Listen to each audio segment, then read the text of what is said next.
समूह कार्य करने का उन्हें अवसर प्रदान किया है।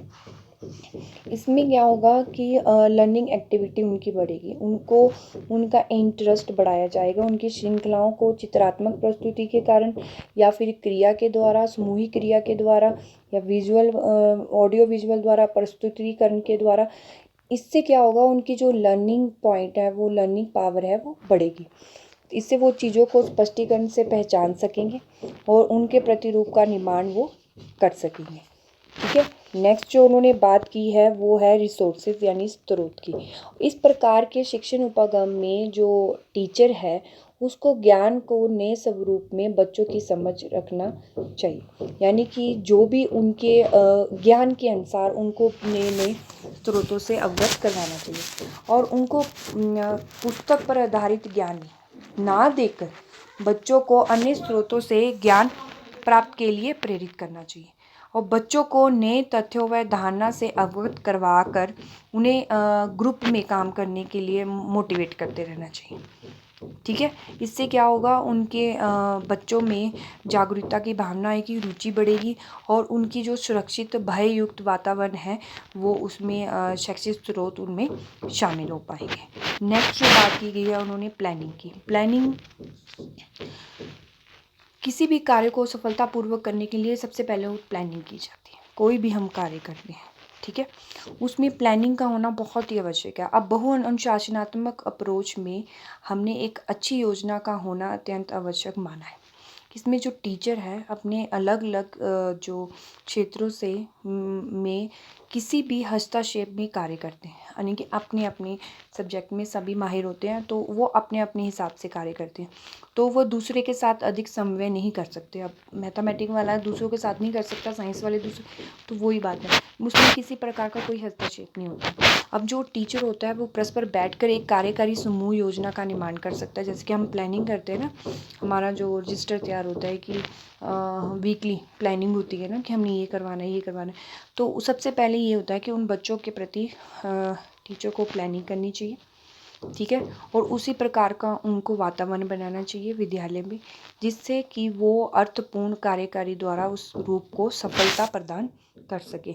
अब टी कोऑपरेशन की अगर हम बात करें, समूह सहयोग की, तो इसमें जो विभिन्न क्षेत्र हैं, प्रोफेशनल है, उसमें जो टीचर है परस्पर सहयोग से कार्य करते हैं।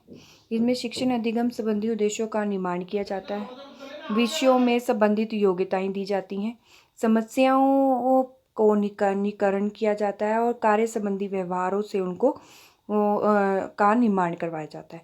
इससे क्या होता है कि जो सामूहिक सदस्य होते हैं ग्रुप में, वो परस्पर चर्चा परिचर्चा के द्वारा टीचर की तकनीकी को सुधार में आवश्यकता पूर्व परिवर्तन ला सकते हैं। इसमें पेरेंट्स भी सहयोग दे सकते हैं। ठीक है। अब टीम अध्यापक के साथ साथ डिसेबिलिटी चाइल्ड के लिए परिवार का सहयोग होना बहुत ज़रूरी है और इसके लिए परिवार भी शिक्षकों को कोई सजेशन दे सकते हैं जिसके द्वारा वह बच्चों को सामाजिक वातावरण को सफलतापूर्वक उस चीज़ को वो अपना सकें। अब टीचिंग एजुकेशन प्रोग्राम की अगर हम बात करें तो टीचर को हर एक के लिए ट्रेनिंग दी जाती है। अब ऐसे स्पेशल चिल्ड्रंस के लिए और इंक्लूसिव एजुकेशन के लिए शिक्षकों के लिए भी ट्रेनिंग प्रोग्राम रखे जाते हैं, जिसमें क्या होता है, इस प्रोग्राम के अंतर्गत जो टीचर्स होते हैं, वो जो स्पेशल स्टूडेंट्स होते हैं, उनकी विशेष जो आवश्यकताएं होती हैं, व्यक्तिगत अंतर होते हैं, परेशानियां होती हैं, उन उपाय के बारे में वो उनको परिचित करवाया जाता है। ठीक है। चाहे डेमो देकर कि मान लो कोई अगर ब्लाइंड है, कोई अगर डिसेबिलिटी है, उसमें कुछ मल्टीपल डिसेबिलिटी, तो उसको कैसे हैंडल करेंगे।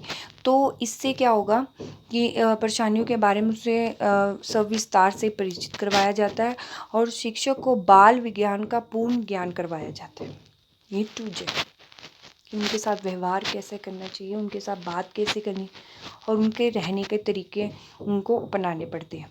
अब शिक्षक प्रशिक्षण में विभिन्न प्रकार के शिक्षण प्रविधियों को रोचक और प्रस्तुतिकरण से अवगत करवाया जाता है कि अगर ये स्पेशल प्रोग्राम करवाए जाते हैं तो उसमें उनको स्लाइड्स के माध्यम से, चार्ट के माध्यम से या डेमो के माध्यम से इन चीज़ों के बारे में अवगत करवाया जाता है।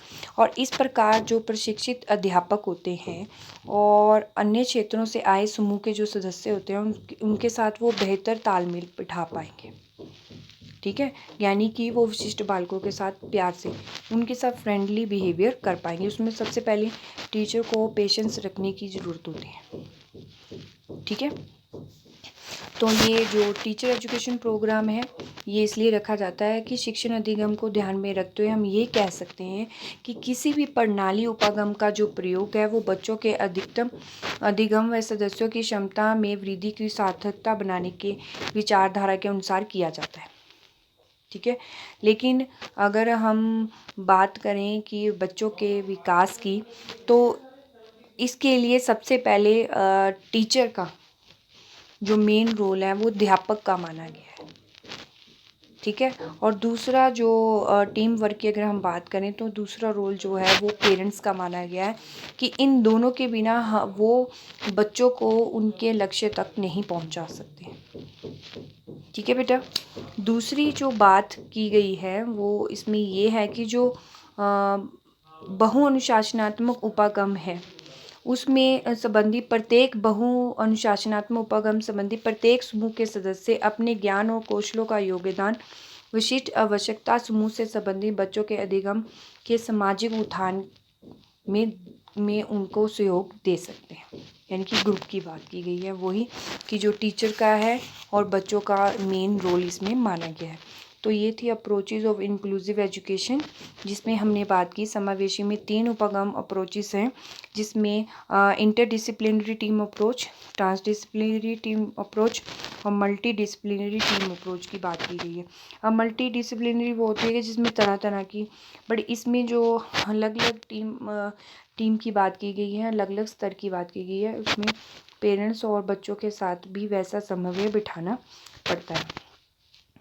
अब इसमें जो आवश्यकता मानी गई है वो पहली ये है कि वो टीचर की जो स्ट्रेटजी है वो कैसी होनी चाहिए।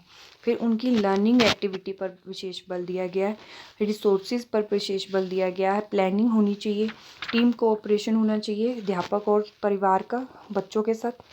ठीक है, नहीं कोई स्कूल में करवा दिया काम और घर जाके पेरेंट्स उस चीज़ को कोऑपरेशन दोनों तरफ से होना चाहिए।